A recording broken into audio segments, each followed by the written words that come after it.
Greetings, Stalkers, and welcome to the Grymm Mansion.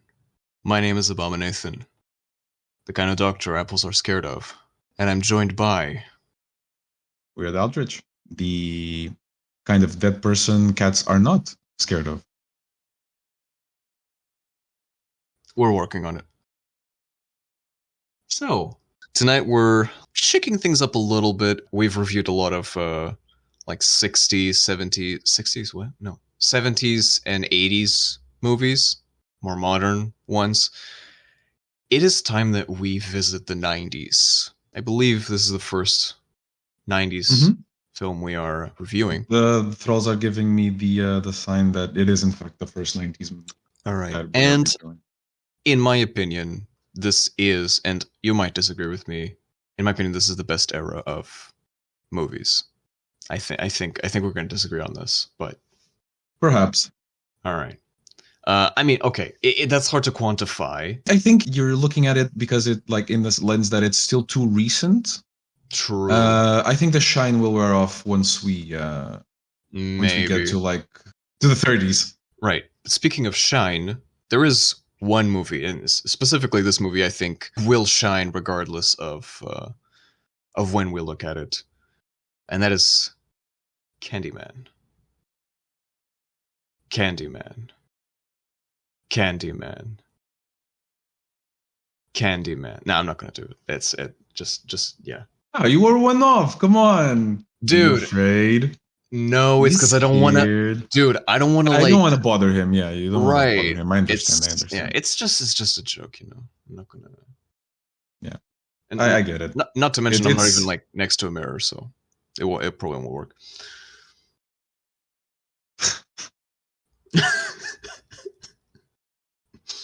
Right, Candyman. Just cut to the intro.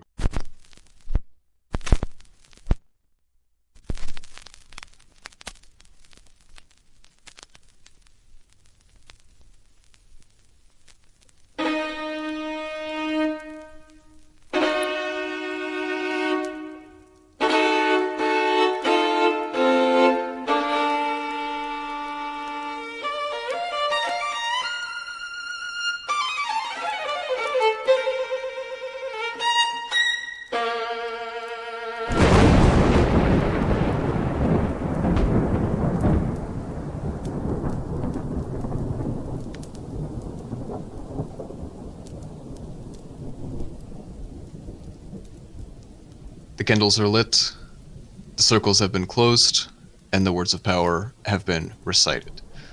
Let us begin tonight's gathering. Candyman. How do we even introduce this movie? Because it kind of came out of nowhere, maybe. I don't know if there was a context for this. I know that this was at the time when, in America... When are racial tensions not high in America? Wait, was that a question? Yeah. I mean, true.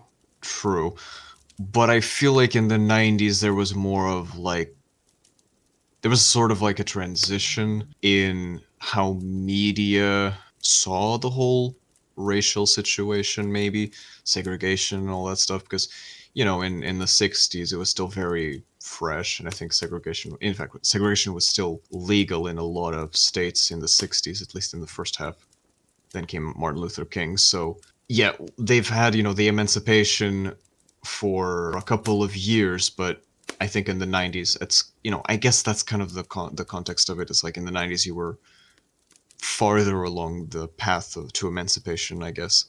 I mean, obviously it has racial charging, and I think it's more of a about, at least in my optic, gentrification. So the process of changing a neighborhood through bringing richer people in and essentially just changing the nature of how things work. I like how we're doing analysis before we even start. Before, yeah, that's true. Because this was supposed to be like a setup, but now it's okay. Let's get into it. Yeah, we'll touch on the racial stuff and all. Because okay, so if you want to introduce this movie simply for people who haven't seen it, this is a Bloody Mary story. It's a ghost story. Yeah. Let's get into it then. Let's get to it. Yeah. Before I start just running off into another tangent. First scene is right. We have right. The first line of the movie is this voice. I think I'm remembering this correctly. There's kind of almost this vision of a cloud of bees taking over. I think it's I don't know what city this is. It's a city in America. Where the movie set? The movie set in Chicago. Chicago, yeah. And this voice, this man, I absolutely we'll talk about it, but like wow. This voice, this very like dark voice says, "What's blood for, if not for shedding?"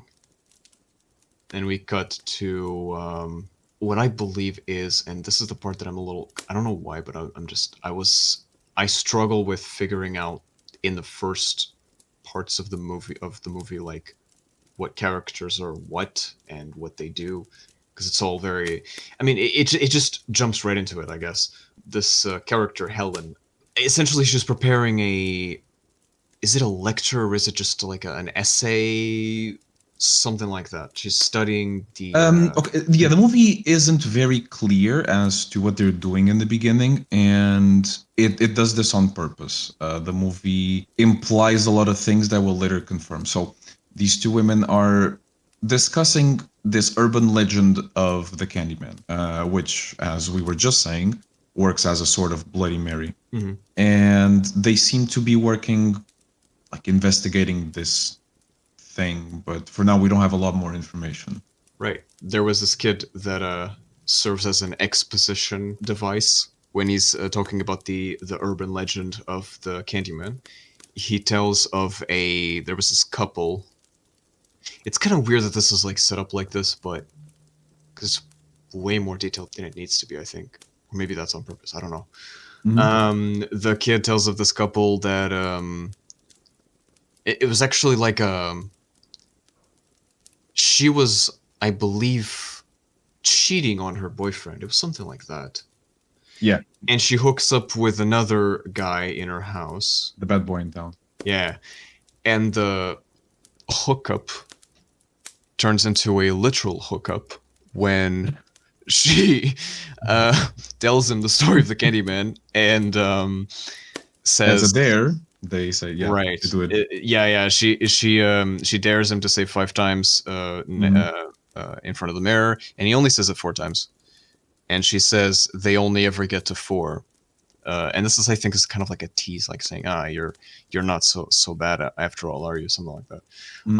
And then she says it the 5th time, and she is, as I said, hooked up by the Candyman. Shows up behind her and kills her with the hook. After that, these two, well, at least one of them, seems to walk into a lecture where people are sharing more of this sort of story. And it seems to be something that all of these students know about. She takes a seat, the class is over shortly after, and she seems to walk down to where the teacher is lecturing. And, well, I guess she kisses him. So we can assume that the teacher is boyfriend, husband, because they both have rings. So this isn't Europe, so yeah.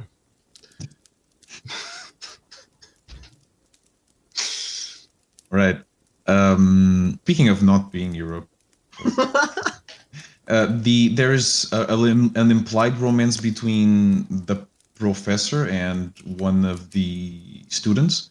Even our main character seems to notice. What's her name again? Helen. Ellen, Right? Yeah, Ellen. I guess the teacher is not hiding the fact that he finds the other woman attractive. I think that's kind of the setup, I guess. The way she looks at the professor, the way she doesn't look at Helen. Right. Yeah. Obviously, my asexual ass completely missed this part, but I'm glad I have Aldrich. Yes, I'm here to help you with those clues. Anyway, they have a little petty fight over this, and later on, she's still researching about this in school, and it seems that she's hearing some tapes about about this story, and the janitor says that she knows someone who knows the girl that died, or one of the girls that died to this Candyman. it's very funny that she's like, would you like to meet her? Like implying that they could probably arrange a call or like Right, whatever. and And when Ellen says yes, she just I opens just the hold on, door opens. and calls the other gender. Yeah. So this other janitor tells her the story of Ruth, so Ruthie Jean, who was murdered by the Candyman over at Cabrini Green. This is what a place where they call it. Cabrini Green. Cabrini. Sorry, I'm getting awful with names.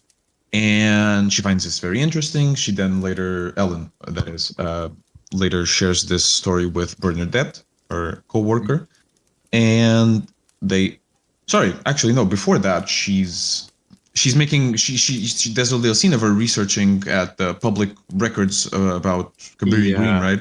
Yeah. She essentially sets up that, so the building where she lives, where Helen lives, I think, or I don't know, the building Ellen, where they're the building where Ellen lives, yes, has the same design as Cabrini Green.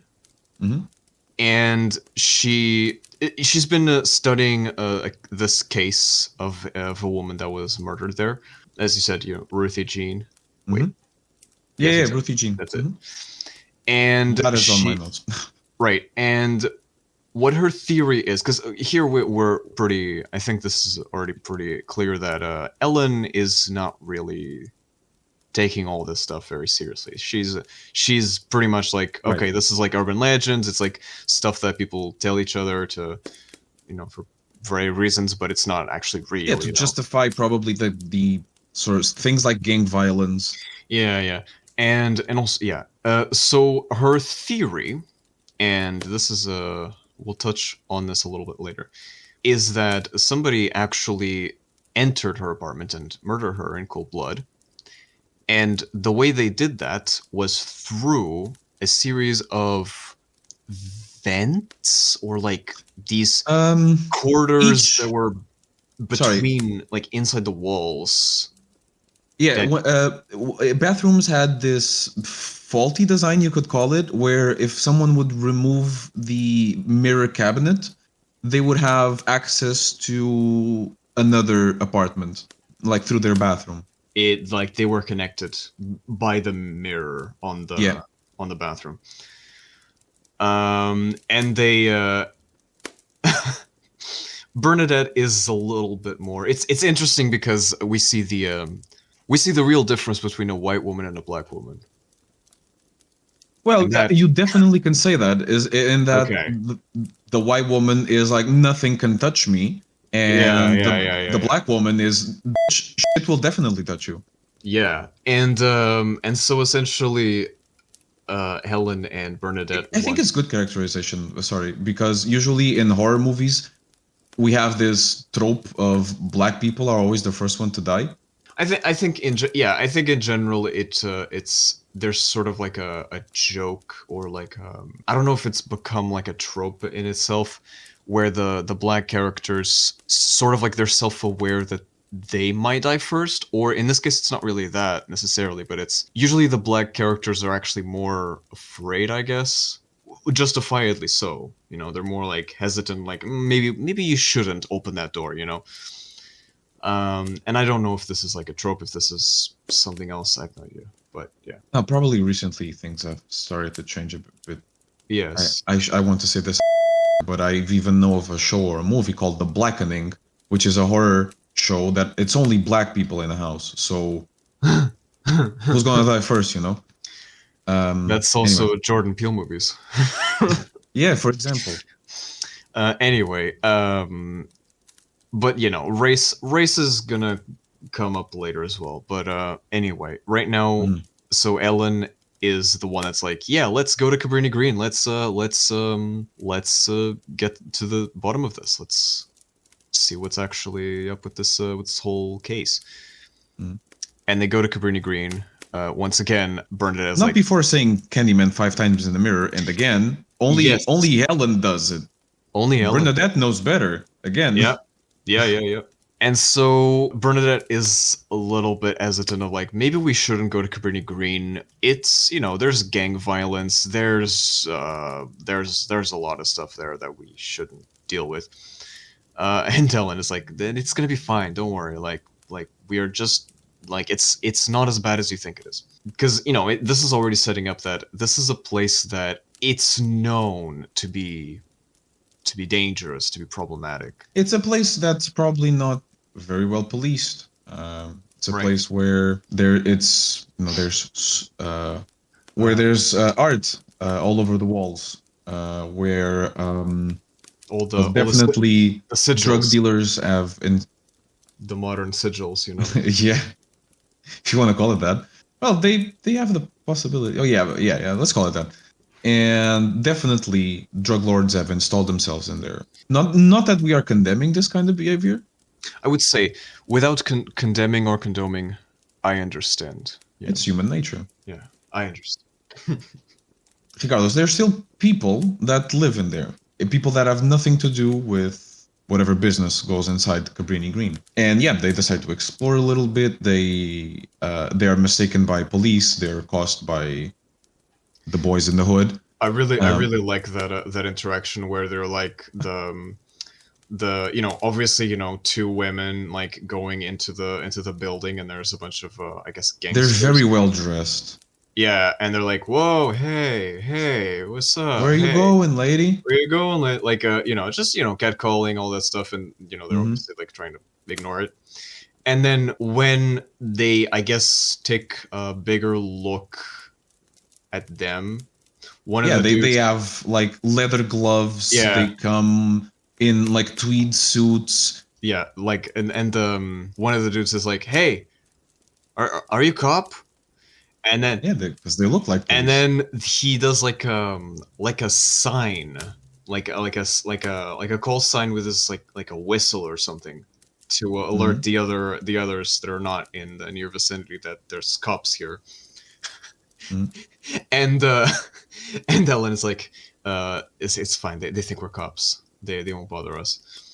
It's just, I don't know. It's just funny that interaction. As I was saying, Ellen goes along just taking pictures of everything, and she reaches the apartment. Not the apartment where Ruthie Jean was murdered, but the apartment connected to that one through the mirror, through the wall in the wall. And yeah, that's what they do.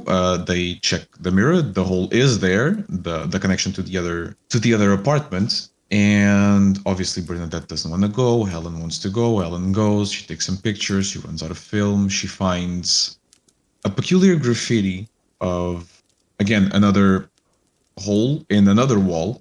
And this hole leads to the hallway. It's a connection between the hallway and the apartment where Ruthie was murdered.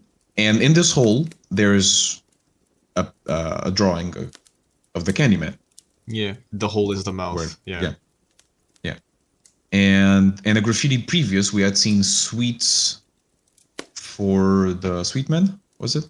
And there was also the Sweets to the sweet. That was it. Sweets to the sweet. okay. And she essentially found, I want to say, libations. Libation. Because no, I don't know. Let me give me a second. I'm not really sure. No, What the name is? I'm not sure if we can consider this a libation, because a libation is a sort of ritual, an offering to either a spirit, a god, or dead people, like the spirits of the dead. I mean, it could be that, but I think it's more like, because it's hard to tell if it's like an offering. It is an offering. They're like, it's an attempt to placate the Candyman. I guess. It is, in my view, it's like it's a sort of respectful way of acknowledging that this is real, and we don't want to mess with Perhaps, you. Like, yeah. But it is a bag full of wrapped candy. Yeah, but doesn't it have razors in it or something? Yeah, she finds a razor in one of them. That's true. Yeah. That's true.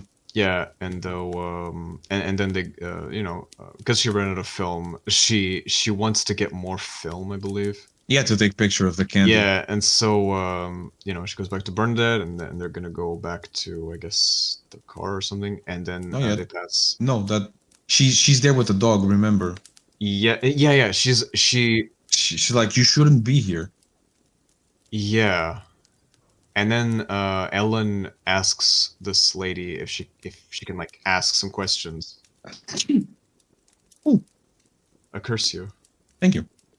So she asks if she can like come inside and talk, and obviously this lady is not very interested because she is used to the preconceptions, the racism, and so she's expecting Ellen to also have those preconceptions, have those ideas about her, and so she's like, no, we are not violent, we're not like you think, we're all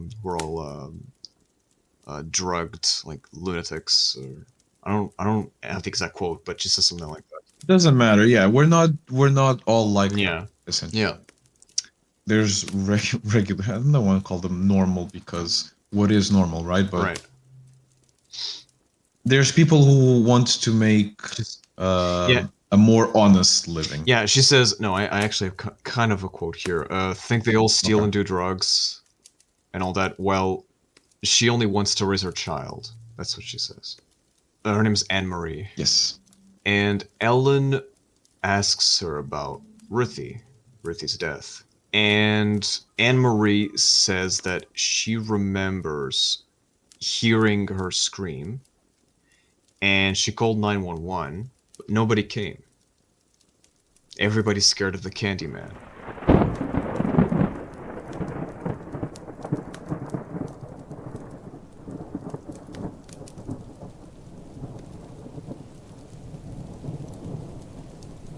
Yeah, they eventually go back.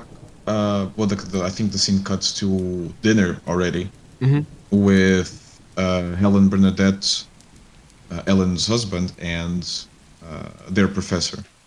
Yeah. So his colleague, I think. I didn't really understand Yeah, I the. didn't get it. Because basically, it looks like this guy was like really kind of mocking Helen. He's seems a bit sexist, perhaps. Like, this woman thinking she knows everything, thinking she knows doing a thing on the Candyman. Huh. Yeah, and it's something that apparently has worked like a decade ago. So he's like scolding them for chasing yesterday's news. Right. So he tells them a little bit of what he knows Mm-hmm. about um about the Yeah. Candyman and the origins of this urban legend. Mm-hmm. He says the original legend or something like that is so Candyman was son of a slave in 1890. Mhm. Talented artist. Good year. Good year, yeah. Remember the 1890s? Great time.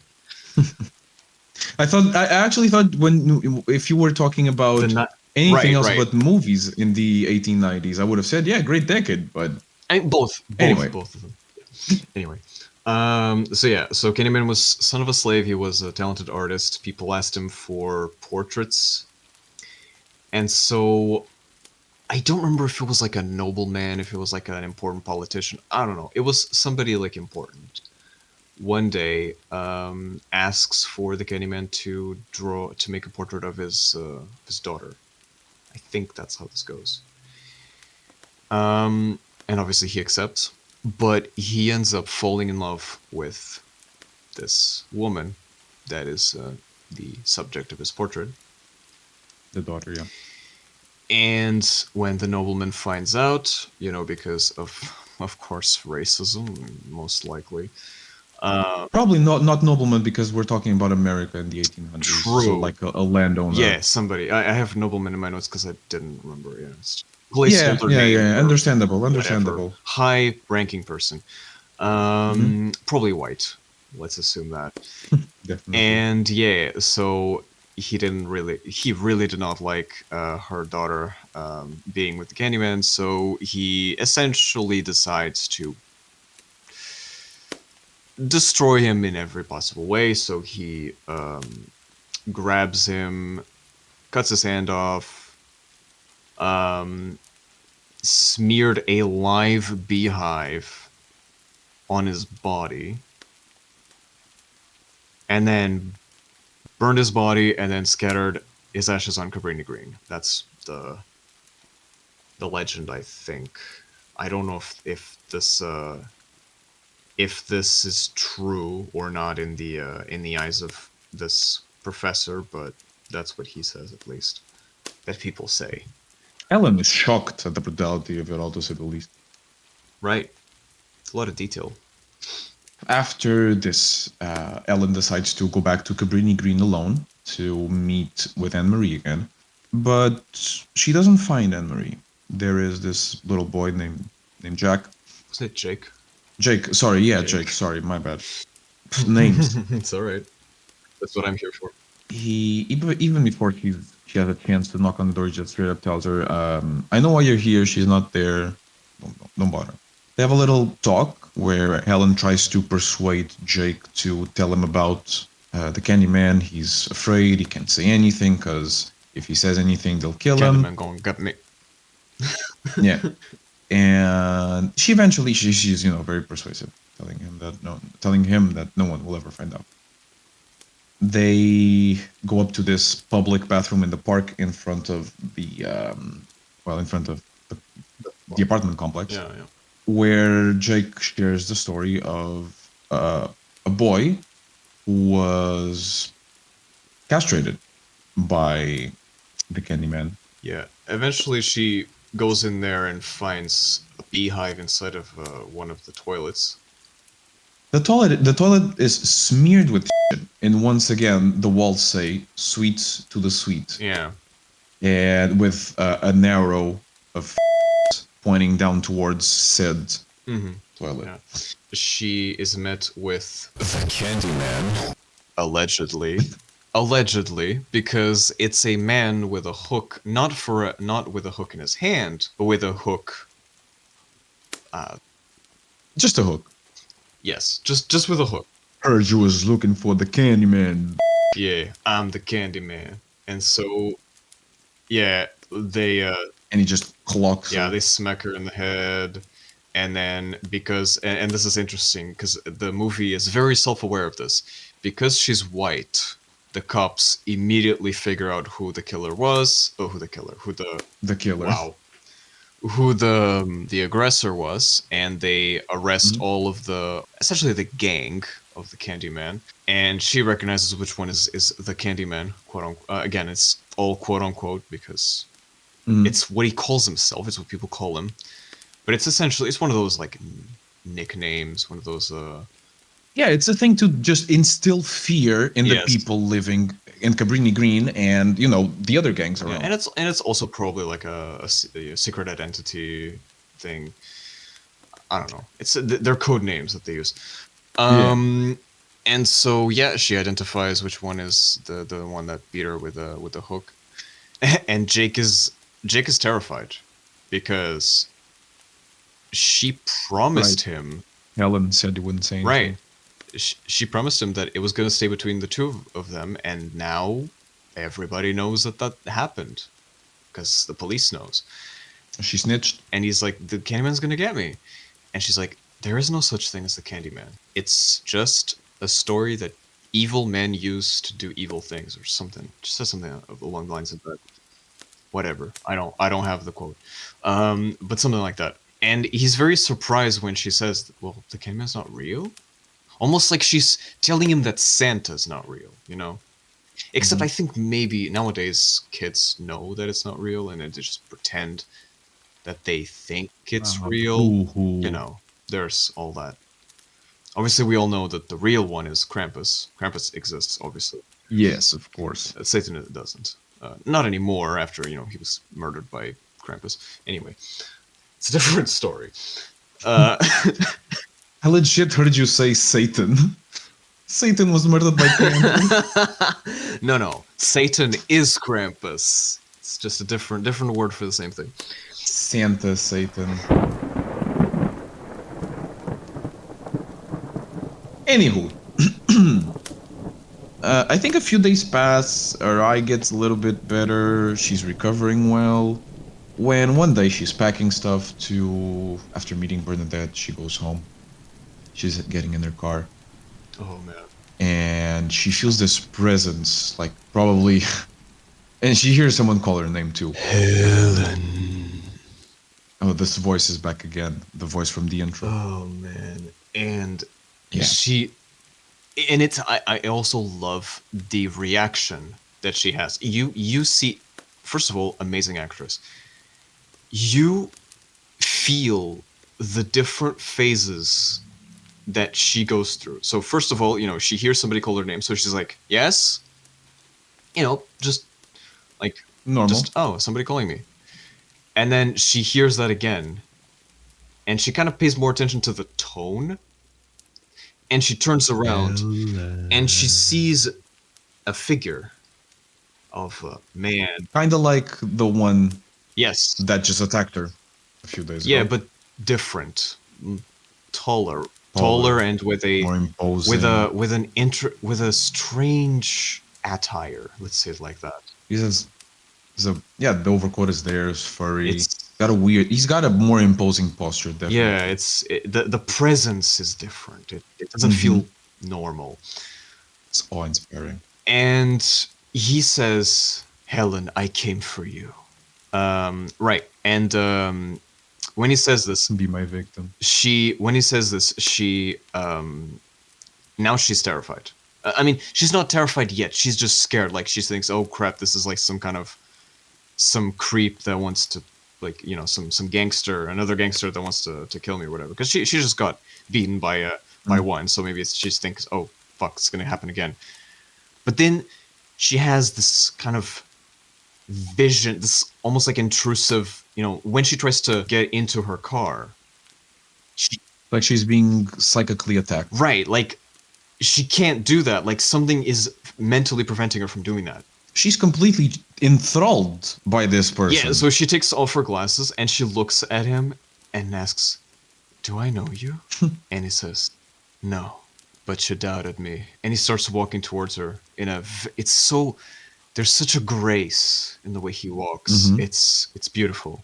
And she says, I have to go."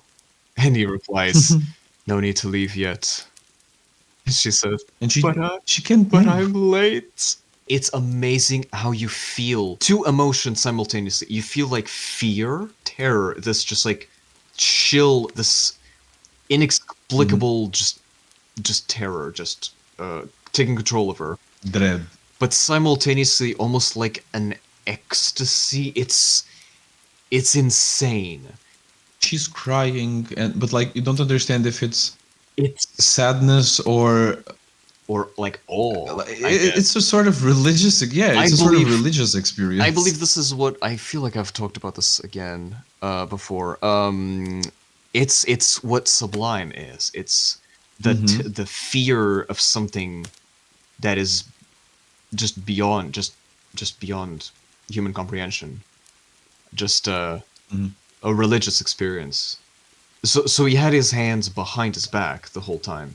He takes his hands in front, and his right hand does not exist. Has been chopped off, and there's a metal hook just in the place where his hand should be, just jabbed into his flesh. And he says, "Be my victim." And the way he says this line, it's just incredible. The way he says this line, because his voice is so mellow, it's so inexplicable. Seriously, like, you have to watch the scene to believe it, I guess. "Be my victim. I am the writing on the wall, the whisper in the classroom. Without these things, I am nothing. And now I must shed innocent blood." This is what happens when you don't respect your urban legends. Yep. This is mythology in the making, people. Yep. Learn from it. Yep. It's I would argue that it would be defamation to say that these kinds of stalkers don't exist, and he wants to make sure that she understands that. It's like denying our entire existence. Yeah, it's disrespectful at best. Yeah, this is where the movie takes a turn to absolute swerve, absolute insanity. This is when it gets good. Yeah, this is when the killing begins. Give me a second. I'm having some technical. Oh, Hey, what is going on?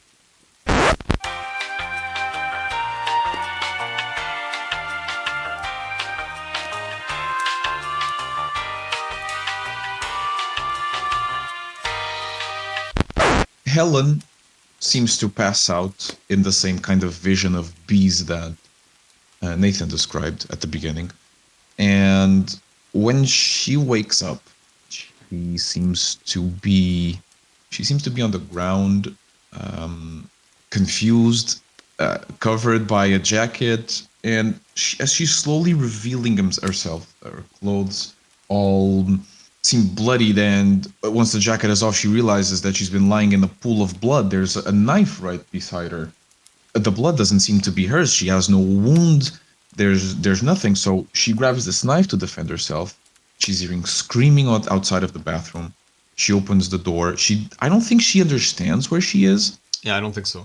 but we realize that she is in Anne Marie's house. Yep. And all this blood seems to be from a baby at the start, because Anne Marie is screaming for her baby. Anthony, she doesn't know where he is. We later understand that the dog was the one that got killed. Yeah, right? because we see the decapitated head of the dog on the floor, but the blood, it's it's hard to tell what the blood comes from. But yeah, the police comes and arrests.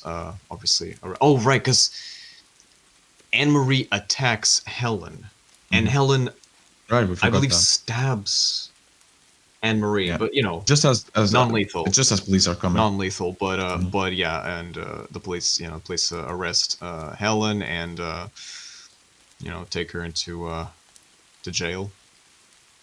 And Now this white woman is being humiliated. yes, absolutely. They do come to the conclusion, because the baby is gone, they can't find the body, so they come to the conclusion that the blood, or I think they identified the blood, was from the dog only. Yeah, there's no sign Right. of the. So she committed an offense, committed a crime, but technically not murder necessarily, because it wasn't a human, it was a dog. Although I think that's kind of, nowadays I'm like, that's Yeah, but she's still in trouble because of the kidnapping, because nobody knows where the baby right. is. Yes. Nobody knows where the baby is. She doesn't know where the baby is, because she just Yeah. woke up in the middle of this and has no recollection of anything. Yeah, her husband, I guess, bails her out. He doesn't pick up though. She makes the one phone call that she can, and he doesn't pick up. Another big sign. Yep. But yeah, he bails her out when there's she's talking to the attorney and her husband, and she's like, do you think I did this? And he's like, well, no, we don't think you did it, but like, what do you remember? And if I remember correctly, she doesn't say almost anything. She's kind of, I mean, simultaneously, she doesn't really believe that what she experienced in that parking lot was real, perhaps. So maybe she's also kind of like, with still that sort of skeptical side, controlling that. While in jail, she's still having flashbacks, and she's seeing not flashback, but she's seeing the baby somewhere. She's having visions of the baby. Right. And this is an interesting thing, because the Candyman seems to be obsessed with Helen. There is, you can tell that there's something. Like, she is the object of obsession. And this is kind of when we start figuring that out. Because he shows up. I don't remember if anything happens between, but I don't think so. At least I don't have that in my notes. He shows up in her apartment. Candyman? The Candyman, yes. Well, she's bailed by the husband. He doesn't pick her up. She has a conversation with the attorney. I think you mentioned that. Yep. Then Trevor, the husband, needs to leave for work. For work, quote unquote. Yeah. And while she's home, yeah, she's watching some slideshows, I think, right? Yes. Oh, right. This is when exactly. This is when she is checking the pictures that she took. She notices that a picture that she took of of herself. Was it like in a mirror? I think she was taking. Yeah. Through a mirror, she sees the figure of the Candyman, the same figure that she saw on the parking lot, is in the shadows, standing just behind her, a couple of meters behind her, just there, silhouette. And so she realizes that this dude is after me. Like, this is something else. And I believe she is, like, at this point, she is visited by the Candyman in her apartment. Yeah, he comes crashing. He comes crashing through the window, Through the window. and she tries. Through the mirror, to the bathroom, through a hole in the wall. That's it. And she tries to run up the apartment. He's outside. Yeah. He starts showing off his teleportation skills. He comes back inside, and Candyman is again behind her. He's explaining to her that I have the child. they will grow a new Go on. No, he says, I have the child. No, but what were you going to say? I was going to say that essentially he needs Ellen to go to create this new fear about him. Right. They're going to sort of because she is, in a way, is making has kind of ruined his image a bit. And he's giving her a choice that she could fix that. She could help him create a new image, create a new fear. Yeah. Mm-hmm. Yeah, that's what I was Yes. trying to find in my notes. I have it. I actually don't have that in my notes, but whatever. He says that he has the child, and he gives her a choice, and this is dear Satan, this is delicious. He gives her the choice between her letting him kill her or him killing the baby. And Bernadette arrives at this moment. For some reason, I think she was just visiting for... she was visiting. She had some flowers to give to her friend, and Right. all she hears is Ellen screaming from inside. Mm-hmm. Like, Bernadette, no, Bernadette. She's trying, obviously, to tell her to get the away, don't come in, he's here. Yeah. It's late, obviously. She forces her way in, or she doesn't force her way in. Ellen had just been out of the apartment and didn't lock the door on the way back. Yeah. She just opens the door is open, and the Candyman just... is right behind it. Does his thing. Mm-hmm. And she's arrested again.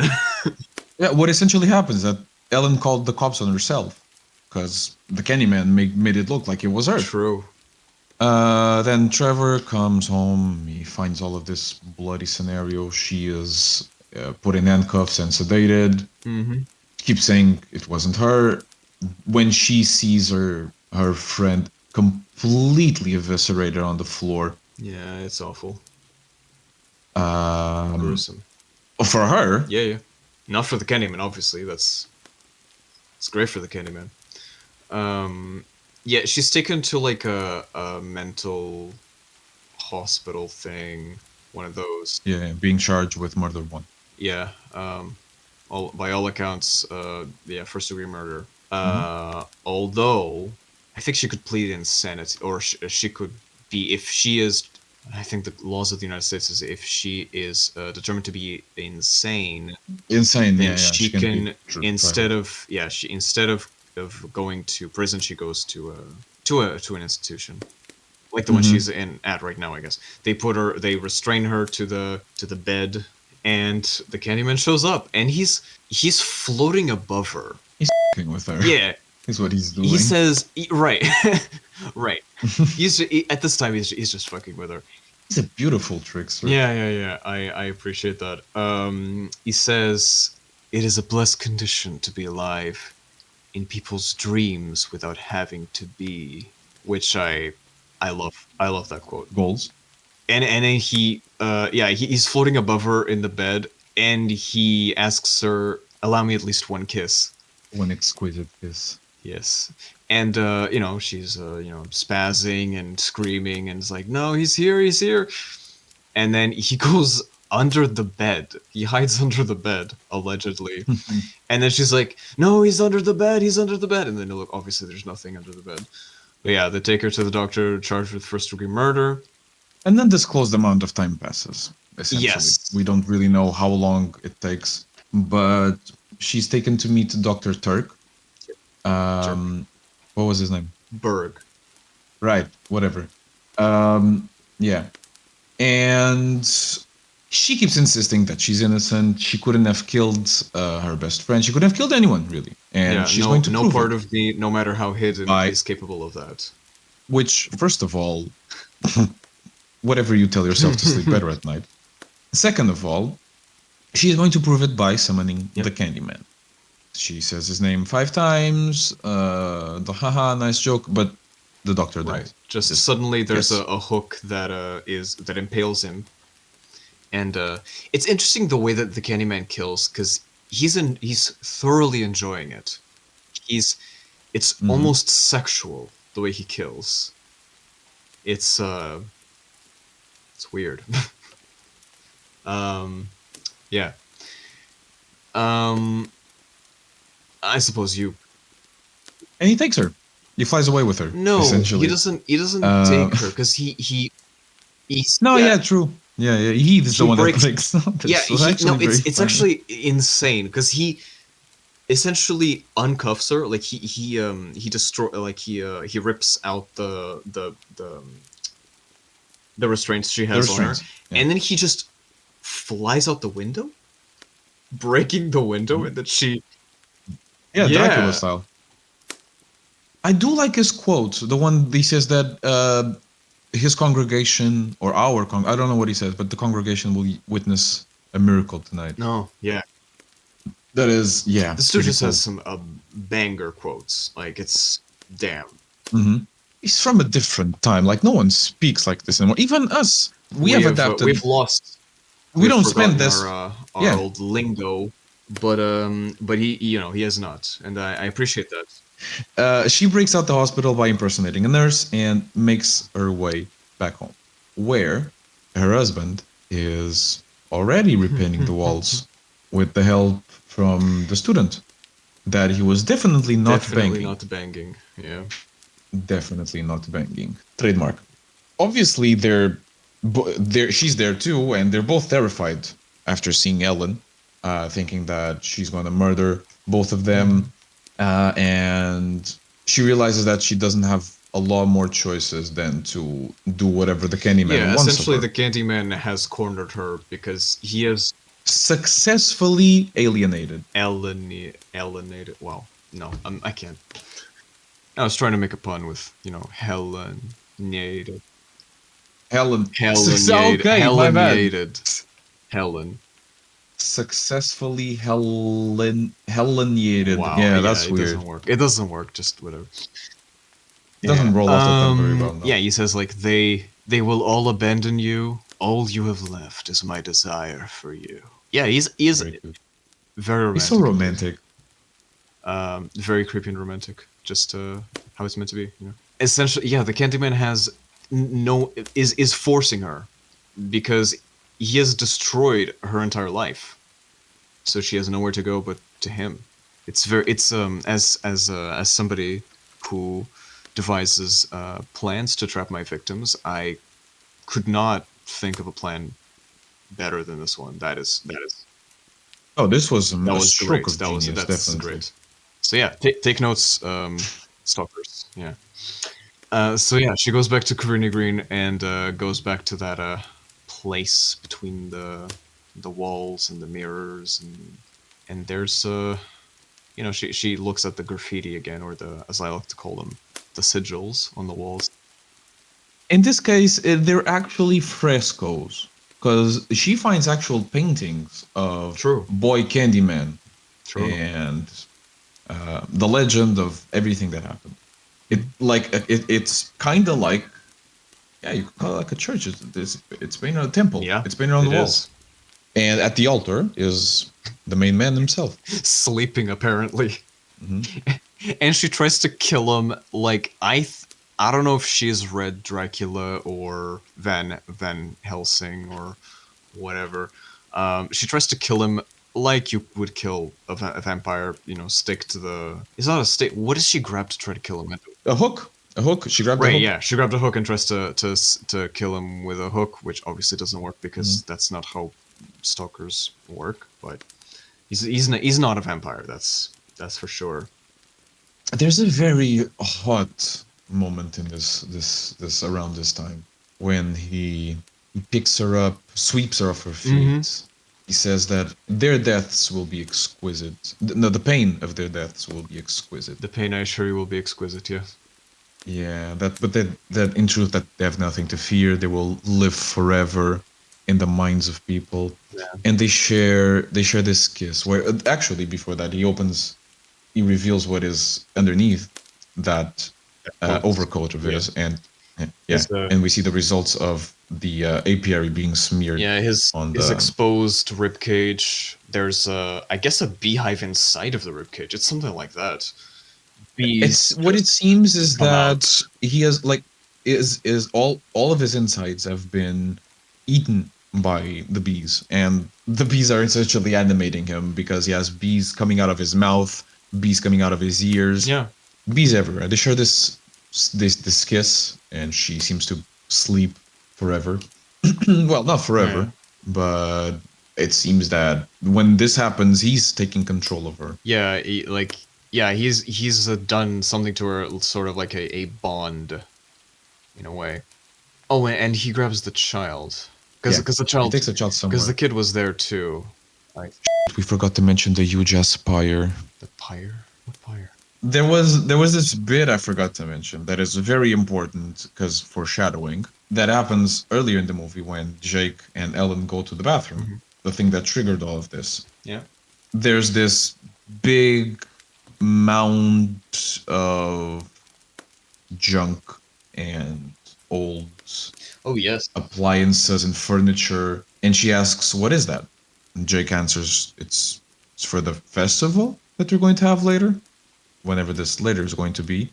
At the time, we didn't know, but now it comes to its harrowing conclusion that the climax of the movie essentially is that the Candyman has hid the baby inside of this mountain of junk, and that when Helen realizes this, she makes a run for it, still with the hook in her hand for some reason.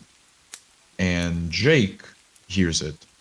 He sees the only thing he sees is a hook entering inside of the mountain of junk. Yep. And he calls. And Helen, And sorry, he calls go on. the other the neighborhood, and they come with like torches and tanks of gasoline, and they make their way to that pile of junk. Ellen inside is trying to scramble to get to this baby. She hears it. When she reaches for the baby and tries to get out with it, the Candyman grabs her and traps her inside. His plan is for them to die in there. Yep. The three of them will be here and probably keep the legend of the Candyman alive in some fashion. But Helen decides that she will not have it this way. She stabs Candyman with a piece of burning wood. Yeah, because we have to mention like And there's this entire the entire neighborhood is surrounding the pile of junk that has been set ablaze. So yeah. yeah, you said so. They've come trying to burn this, Yeah. and she's trapped underneath the rubble. She really desperately tries to crawl outside when the neighborhood sees a woman crawling on fire, mind you. Yeah. She's been burnt, crawling with the baby, and the first person that just reaches to her is Anne Marie, Yeah. She and she sees her baby inside. hands her the baby that she's Yeah. ultimately sacrificed herself to save, because Yeah. let's be fair, I mean, sacrificed her everything, her hair, her clothes, No, she died. She died. and her life. Yes, was yes, given for but this yes, baby. but damn, what a hideous way to die. And the people also do see Candyman being Being burned burned alive. inside. I mean, I'm not sure if it's on the alive, but burned. Yeah, in his undeath being burned. Mm-hmm. And so we cut to you wanna take over? It's a sad ending, really. Poor Candyman. He just such a wonderful lover, and he got treated so poorly. Yeah. So this is the part that is interesting. That I absolutely love the ending of this movie, by the Yeah, way. yeah, yeah. It's not. I mean, I mean, the whole movie is interesting, obviously, but this part is I wasn't expecting personally. So right, so they do a funeral for Helen. Ellen looks beautiful, by the way. Yes, I mean, not now with the.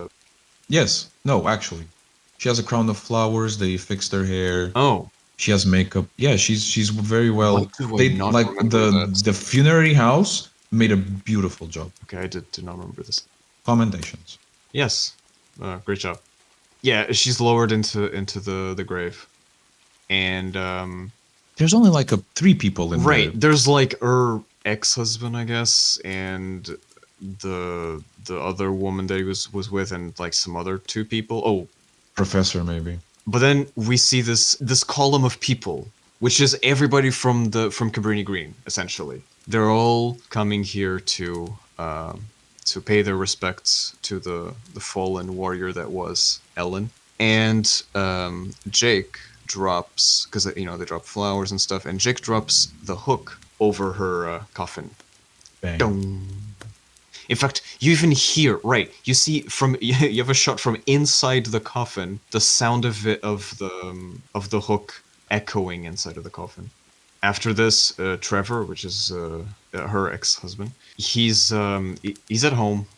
His new wife is cooking him food and stuff, and he's locked himself in the bathroom, and he's having He doesn't want to come out. yeah, he's having a depressive episode of grief. He's just overflown with grief and regret as well because he feels responsible in a way for what happened to Helen. And he feels like he should have maybe done something else. Maybe he should have, when he had the chance, he should have not cheated on her, I guess. So overflown with grief, he stares into the mirror and he says, "Helen, Oh, Helen. oh, Helen, Helen, Helen." And he says Helen 5 times. And whether on purpose or by accident, and I'm pretty sure the last Helen, he was actually trying to summon her in a way. Yeah. He turns on the light, and Helen shows up, Off. Turns off. turns off, and then back on. Because that's the thing they do, right? They turn it off, and then turn it back on. Yeah, maybe. And a figure appears behind him, dressed in, I believe, white or something. It's I don't remember the exact attire, but it's Helen. Helen's face, With the burden head. right, with the burned head, and she has a hook in her right hand, same way that Candyman had. Well, she's holding the hook, but yeah. Wait, no, I think it's jabbed into No, into no, her. she's holding the hook. Right. So yeah, with a hook in her hand, and she speaks to Trevor in a voice that is very similar to Candyman. It's still, you could still hear Helen's manner of speaking, but the voice has been distorted in the same way that in a similar way that Candyman has, which, by the way, amazing sound effects, amazing sound design, so terrifying. And she kills Trevor. She's like, "Missed me," and then she just stabs him with the hook and murders him. Yes, are you afraid of something? Hmm? Afraid of something? Yeah, and that's how the movie ends, by Trevor, bleeding out on the bathtub, and The girlfriend comes, yeah, opens the door, she comes in. And I like how the there's a crescendo of, as you were saying about the sound design, and we can go straight to analysis after this. Mhm. There's a crescendo, and as she opens the door, the crescendo stops, and we hear the leitmotif, the piano song that's been playing from like at the beginning of the movie. Whenever there's like a soft scene, it's a soft song that essentially represents the Candyman. Yeah. And the girlfriend opens the door with the knife in hand, because she had cut herself. She was making steaks or whatever. And the last scene of the movie is the chapel, the temple at Cabrini Green, with its walls now painted over. Where once stood the Candyman is now Helen, transmogrified by the flames. It is a beautiful scene of a modern day myth just being born. Yeah. Man, just this sets up so many things. This is like, it's an insane premise.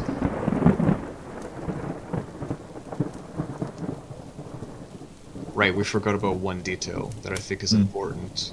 So between when Helen wakes up after she's been kissed by the Candyman and she goes into the pile of junk to try to save the baby, she walks around a little bit over around that same place where they. I think it's the same place where it's a similar place, like as you said, like that temple in a way, with the candles and stuff.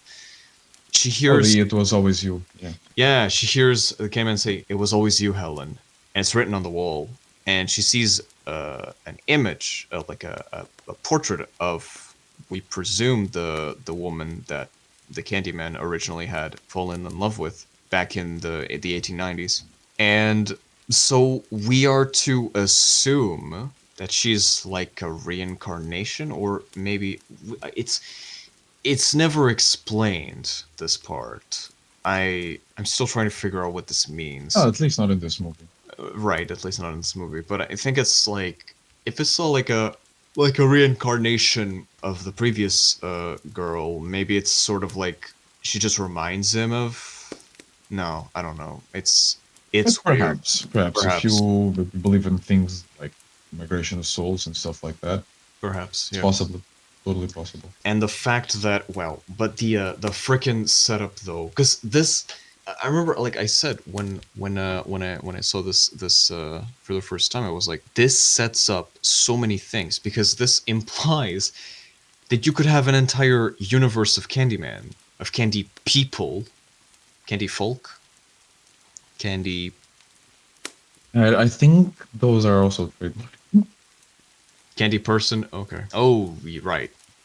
I really do think that this is an interesting open-ended ending, because it really just, it set up so many things. Like, it's better if they I don't do honestly that. think that not in one of the not in one of the sequels, Ellen is the killer. Yeah, that was a waste of potential. But honestly, maybe it was better this way as a standalone film, because I know that usually, I know this is a bit of a controversial thing, but I believe that when sequels are not planned in advance for a premise of a horror film, usually it starts messing up the the original premise. Like, usually with, more sequels and more remakes of the Interesting originals. take. But at the same time, when you go into a movie already with a sequel planned, you run into a problem in which most times you are setting up the sequel more that you are focused on your movie. True, true. That is true. So it's a balancing act. Yeah, it's more that I think that, because I know, obviously there are sequels that are better than the originals. I mean, in horror, I'm not sure, but I know, Terminator 2 is better than Terminator. That's the only example, really. I mean, there's another example, but I don't think I can say it here because Well, it's. to be fair, the original Terminator was much better. It was more structured like a horror movie. Yeah, I would say that But in my the. opinion, it's better. Okay, okay. But I mean, everybody says T2 is better than T1, but. Yeah, Uh, but never. Since when do I care what everybody says? but that's also my opinion. But whatever. I think I enjoy I the liquid. let's just agree to disagree on this one. Okay, okay. Same thing with Alien and Halloween. So yeah. Yeah, Anyway, getting sidetracked. So yeah, I think it was a waste of potential to not use this premise more. It really could have been, because I know that there's another, and okay, we can start sort of going into other things, other topics. So the whole design of Candyman, the fact that he has a hook for a hand, the whole like thing of the hook, I feel like it's based off of a real urban legend, or I'm not sure if it's an urban legend or if it's something that actually happened. Perhaps it actually happened. I'm not sure. But there was a story that happened in America. I don't know when. It was like in the 80s or 90s. I'm not sure. But it was like a story of a. So there was this, the typical setup for a horror flick, I guess. You have this teenage couple making out in their car or whatever. They're going to like the middle of the woods, and they hear. So they have their radio on, and they hear that a near them there was like a mental institution. No, I think it was a prison. And so one of the prisoners had escaped, and he had a hook. So he was like known to have a hook. It was either like that he would use as a weapon, or that he actually had like a hook for a hand, like a pirate, prosthetics. Truth is, they realized that that place was near them. That it's near where they were. So they decide to get back into the car and drive away. And when they get out of the car, they notice that in the back doors, so one of the back doors, jabbed into the door, there's a hook. And that's the spooky story of the hook man or whatever. This is probably a big tangent, but anyway, it's this is the story that I think this inspired Candyman. I'm not sure if this is before or after. That's what I'm saying. It might be just a coincidence. Well, from what I know, the this is inspired by a story on Clive Barker, the guy who wrote, well, essentially wrote the book, who also inspired Hellraiser. Oh yes, yes. This is based on a Yeah, on another I'm book. not sure how much of it is actually inspired by urban myth I or don't like know. actual folk, but I do know that in one of the sequels, and it's a sequel that you and I need to watch because it's the one produced by Peel. Ooh. Oh yes, yes. We have to watch that one. The can I do you can I do you want a spoiler? Not really. Right. Okay. Then I'll keep it to myself. But Mm, since you yeah, so I don't know much about the source material of this movie. I know it's a book or a series of books or something. What I do know is that they've actually there's a real story. So this story of what was it, a woman that was murdered in her apartment. So Ruth, no, Ruthie. Ruthie, yes. Ruthie The Jean. story of Ruthie is actually real. This actually happened. This was a real event, a real murder that happened in Cabrini Green. And it's interesting that Helen's theory on how the murder happened is actually the real hypothesis, like the real. I believe it has been proven that that actually happened. So Ruthie Jean was murdered. She was sort of like a schizophrenic woman or something. It's actually really sad. Her story is really sad because she was, the only way that she could live in that, the only way she could live was in that apartment because it was the only one she could afford. And I think she couldn't move out because she, stuff, laws and things, because she's in under medication and under supervision, whatever. So she would call the cops. Like the cops knew that once in a while she had like a manic episode or like a schizophrenic kind of a hallucinations or whatever, and so they kind of stopped paying too much attention to what she said because like the ramblings, the schizophrenic ramblings or whatever, like they thought that it was it was not a big deal, she's insane, whatever, let's not worry too much about her. But the truth is she started to hear whispers coming from the walls and behind the mirror of her bathroom. And yeah, one day she called the no, right, no, she didn't call 911. She was heard screaming, and her neighbor called the 911. And what the cops did was they called her phone. Nobody picked up. Then they arrive at her apartment, see the doors locked, call her name. She doesn't answer. They just leave. They don't even enter. They're like, oh, she's probably like sleeping or whatever, or she's not home. Then, like much later, when they start smelling something bad, something foul coming from her apartment, they do bust open the door and find her corpse on the floor that had been dead for like 5 days or something. It is awful. This real it's a story that actually happened. Anyway, this is a lot of I don't know if this is gonna make the episode actually. I'm rambling so For the much. I'm patrons. sorry for the patrons. Yes, Oh, for no. the mega stalkers. Oh, no. The the the Grammy. I don't know. No, let's not do anything. Okay. So anyway, to conclude my massive tangent, which is not a real tangent because this is related to the movie, but yeah. So this was a real thing. Like everything that Helen was describing in the movie about the whole thing, that there's the mirror on the bathroom leads to the other house. That is true. Yes, 100% true. Wow. Yeah. I didn't know any of that. Wow, that is just goes to show you, like, art does imitate life, or does life imitate art? Both, I guess. All I know is that we should take advantage of mirrors more. Like bathroom mirrors are pretty. good way to enter someone's house. Well, to be fair, I have a quicker way to use mirrors to your advantage. How? I know of a way of not being seen in the mirror. Being a vampire? Are we handing out cookies for right answers? Yes. Yes, we are. Okay, you can bring Nathan a cookie. Wait, what? You got the answer right, so you get a cookie. Oh, thank you.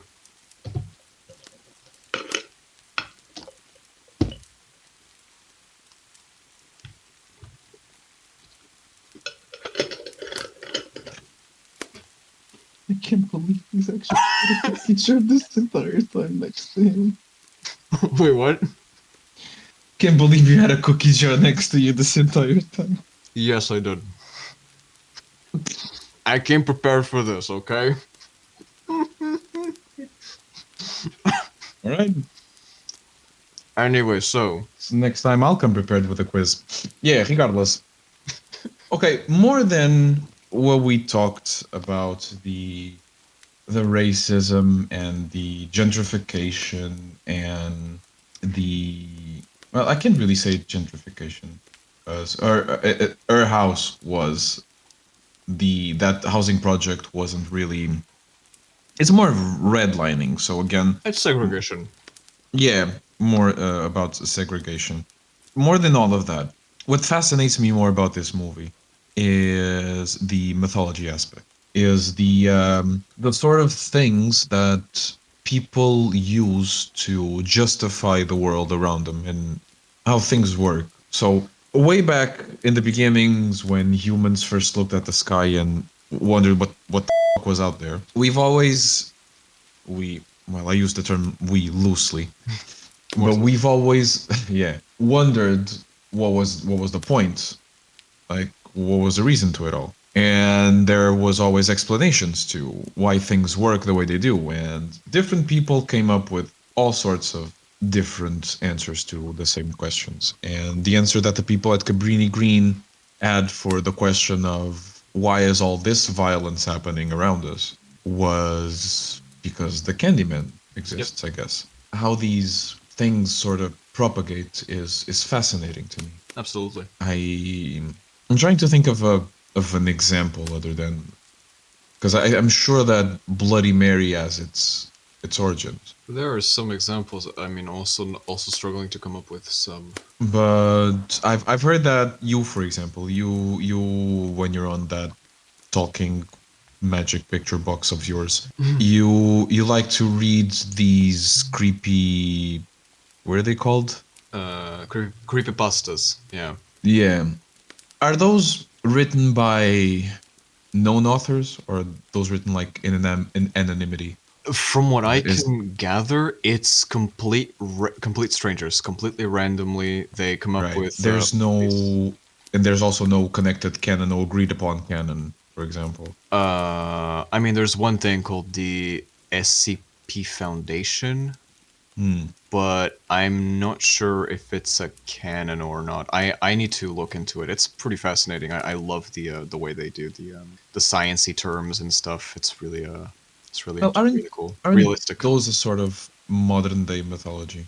Kind of Yes, like yes, comic books were some years ago. I guess people don't care for those anymore. yeah. I do think it's you could say it's the same thing.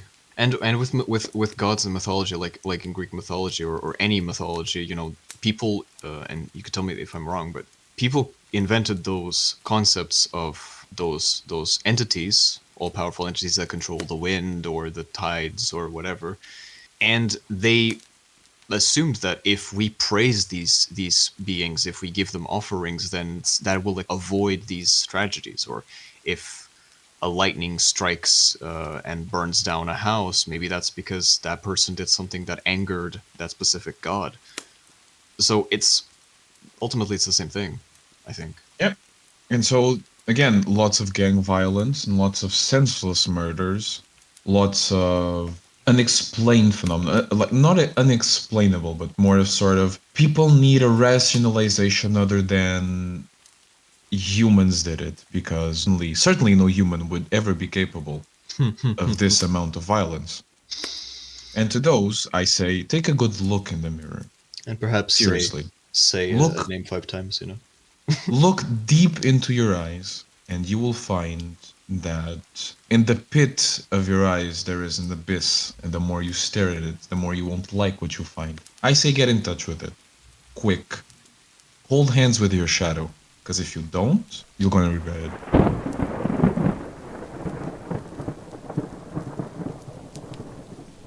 If you don't, then yeah, it comes to you sooner or later. Yeah. The levee will break. And on that note, I think we could do a rating.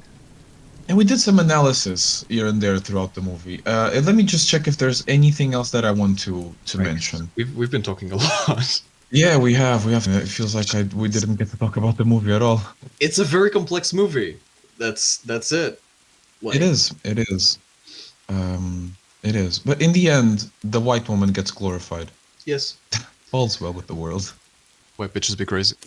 This is a tragic tale of love. I would say still a better love story than Twilight. You watch Twilight? No. But I've heard people say this.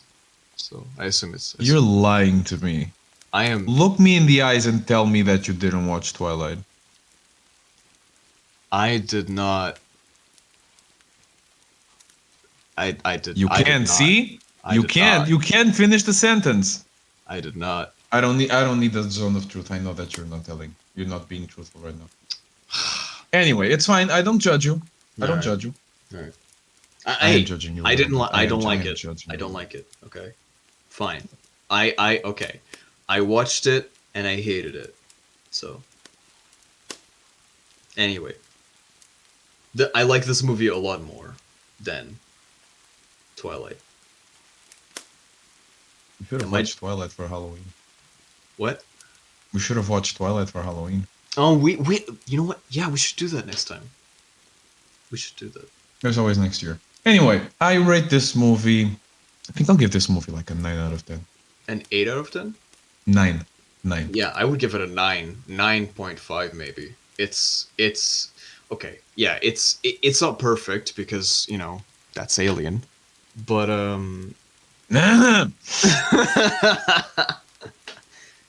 it's really good. Watch it if you haven't. It's so good. I love it. I love this movie. And we really need to get to watch that the The recent sequel. Yeah. Yeah, yeah, The think remake sequel. I don't know. No, it's a sequel. It's a sequel to the Wow. yeah. Okay. So, without further ado, the candles are out, the circles have been erased, and we will let silence reign again. The Grymm Mansion is closing its gates. Have a horrible night, and we'll see you next time.